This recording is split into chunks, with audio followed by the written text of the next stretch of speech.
övladından yerinə tasarlanan həsrət qoyur müharibə. Bir vaxtlar bilən ana üzünü bir anda kədərə bürüyür. Adını şəhid anası qoyurlar.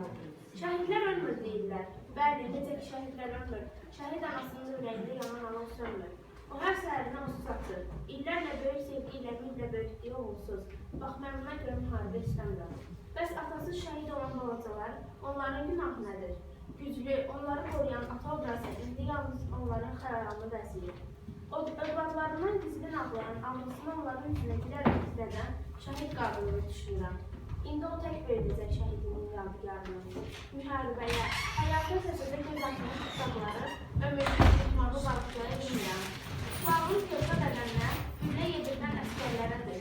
Bir uşağı öldürdükdən sonra evə dönüb öz övladlarının yaxınıza baxırlar. Evet, çok güzel. Sonra Fatime buyur. Həyatın davam etdiyi müddətcə dünyanın hər hansı bir məntəqəsində müharibə olur. Məsələn, 21-ci əsrin ən sarsıdıcı müharibəsi İraqda, Suriyada olan müharibələrdir. Bu müharibələrdə qadınlar, yaşlılar, uşaqlar günahsız yerə bombardıman olurlar. Bəziləri isə miqrant olmaq üstünlük verir, başqa ölkələrə qaçırlar. Amma sərhədlərə çıxmış o qədər də asan deyil. Bəziləri dənizdə boğulur, bəziləri soyuqdan doğur. Bir sözlə qaçmaq da bir hər deyil. Buna görə mən müharibələri sevmirəm. Bir gün belə bir müharibə bizim ölkədə də ola bilər və mən yaxınlarımı itirmək istəmirəm.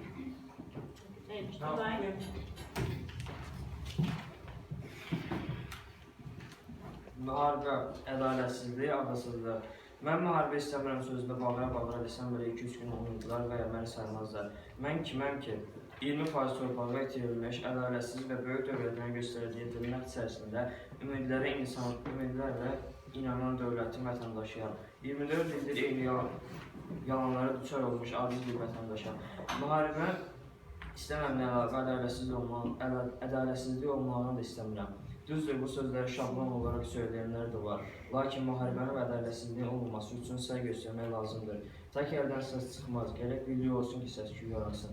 Birlik olmasa və vətənpərvərlik ruhu yaşamasa, bizdən güclülüyü olmasa müharibədə uduzmuşuq deməkdir. Avropanın kərəkliliyi və hipnozu üzündən mənəvi dəyərlərimizi, beyin yurmaları üzündən vətənpərvərlərimizi itirsək, vətən əldən getmişdir sayaq. Müharibə olsa belə canla başla vətəni qorumaq üçün hər bir vətənpərvərin istəyidir. Müharibənin əleyhinəyəm, lakin bu o demək deyil ki, vətənsiz qalmalıyıq. Vətəni qorumaq üçün ruh lazımdır, lakin sülh qat-qat ağırlıqdadır. Vətəni qorur. Evet, yaxşı. Bəli, biz müharibə istəmirik. Nəinki biz, bütün dünya əhalisi müharibə istəmir. Çünki müharibə bəşəriyyəti hədələyən böyük bir təhlükədir, fəlakətdir. Və bu fəlakəti, bu faciəni heç kəs yaşamaq istəməz. Və biz inanırıq ki, inşallah, hörmətli prezidentimiz İlham Əliyevin böyük uğurlu siyasəti nəticəsində düşmən tapdağında olan torpaqlarımız sülh yolu ilə əldə olunacaqdır. Sülh yolu ilə bu işlər görüləcəkdir və heç bir ananın gözü yaşlı qalmayacaq. Yaxşı uşaqlar, mən istəyirəm bir mahnı dinləyəsiniz. Bu mahnı həmişə biz dinləyəndə hansı əhval-ruhiyyədə olmamıza asılı olmayaraq qəlbimizə bir kədər çökür.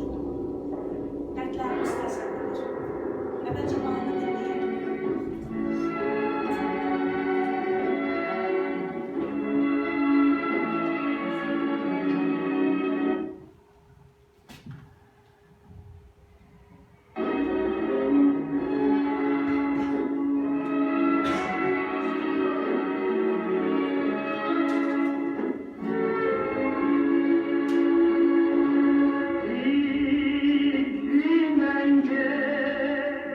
Yeah.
mahnı işləndə qəlbimiz görünür.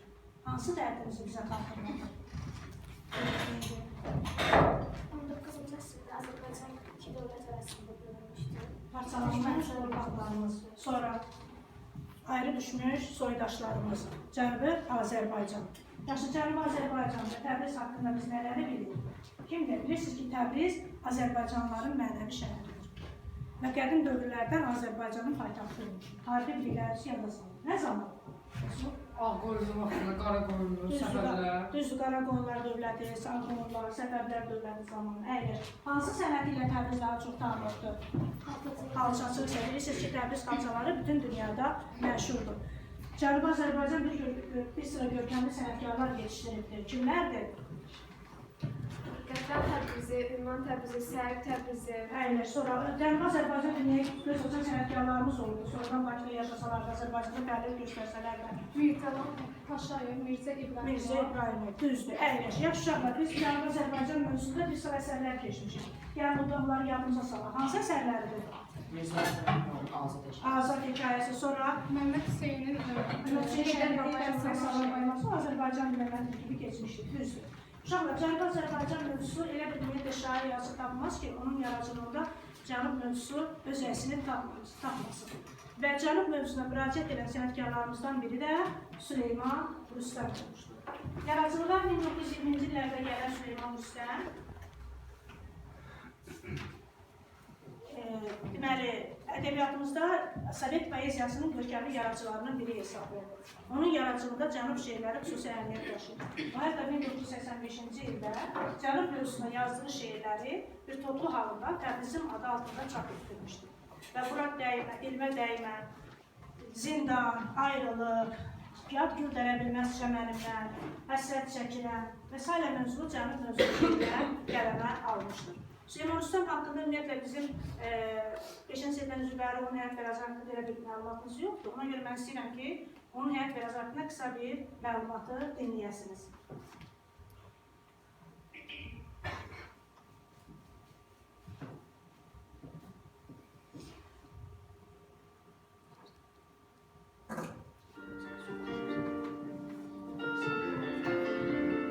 Xalq şairi Süleyman Rüstəm Azərbaycan Sovet şeirinin inkişafında böyük xidmətləri olan sənətkarlardan biridir.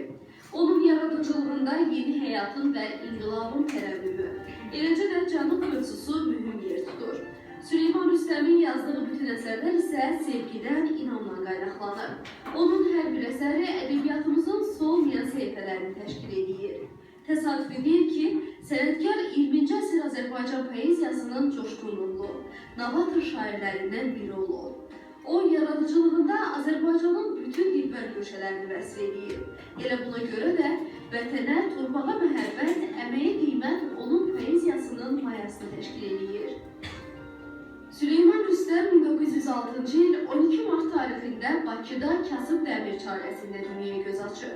Kasıb həyat tərzi və çətin uşaqlıq keçirməsinə baxmayaraq, ədəbiyyata, poeziyaya böyük maraq göstərir.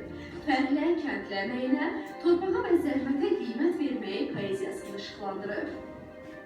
83 il ömür sürən şairin 65 ildən çox müddəti əhatə edən yaradıcılığı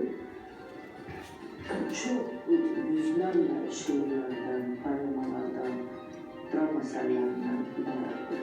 1923-cü ildən 1989-cu ilədək xalqımızın, ölkəmizin həyatında baş verən ictimai, siyasi hadisələrdən tutmuş xalqın mənəvi durumları bu poeziyada öz əksini tapmışdır. Süleyman Rüstəm həm də Cənub mövzusunda yazmaqla Azərbaycan poeziyasına poetik çələng gətirir. O, Cənubi Azərbaycanda yaşayan soydaşlarımızın ağır həyat tərzini görüb və könlündən keçənləri kağızlara köçürüb. Təbrizim adlı şeiri şairin bu səpkili şeirlərindən ən təsir edicisidir. Bundan başqa şair könlümə Təbriz düşdü. İşıq, yenə Arazdır mızrağında. Yaralarım, görsəm kimi şeirlərində vətən həsrəti çəkən, əzablı, cəfalı günlər keçirən soydaşlarımızla bəhs eləməyi öz müqəddəs vəzifəsi hesab edir. Ədəbi fəaliyyətə Çimnaz xanım yuxudadır bir pərdəli komediyası ilə başlayan sənətkarın Qaçaq Nəbi məzmun dramı, Durna komediyası dramaturgiyasının incilərindəndir. Ələmdən Məşhur kitabı ilə kifayət qədər sevilən Süleyman Rüstəm, mübariz, aktivist, düşmənə qarşı barışmaz bir şair kimi tanınıb və yaddaşlara əbədi hüquq olunub. Yaxşı.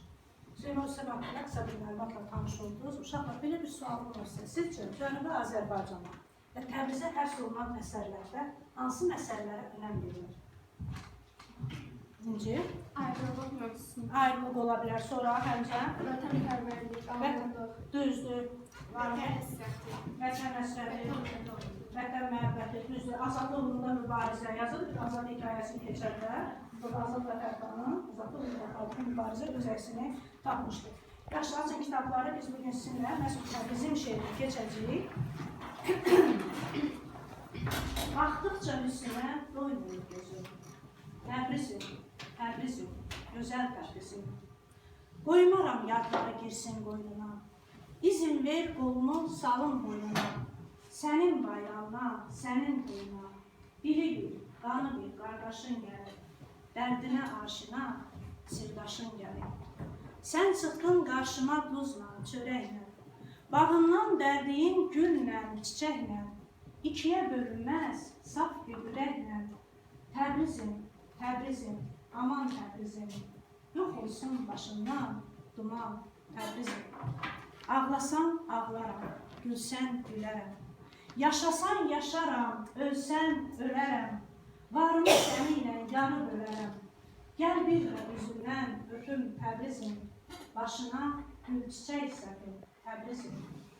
Sənin çiçəyinə, gülünə qurban. Mənə qardaş deyən dilinə qurban. Vətəninə qurban, elinə qurban. Baxdıqca üstünə doymur gözüm. Təbrizim, Təbrizim, gözəl Təbrizim. İnşallah bu sizin kitabınızda ixtisarla verilmişdir. Tam geniş şəkildə siz bunu dinləyəcəksiniz. Gəlin hərə bir bənd oxusun. Birinci bəndi Fatimə. Baxdıqca üstünə doymur gözüm. Təbrizim, Təbrizim, gözəl Təbrizim. Qoymaram yadları girsin qoynuna.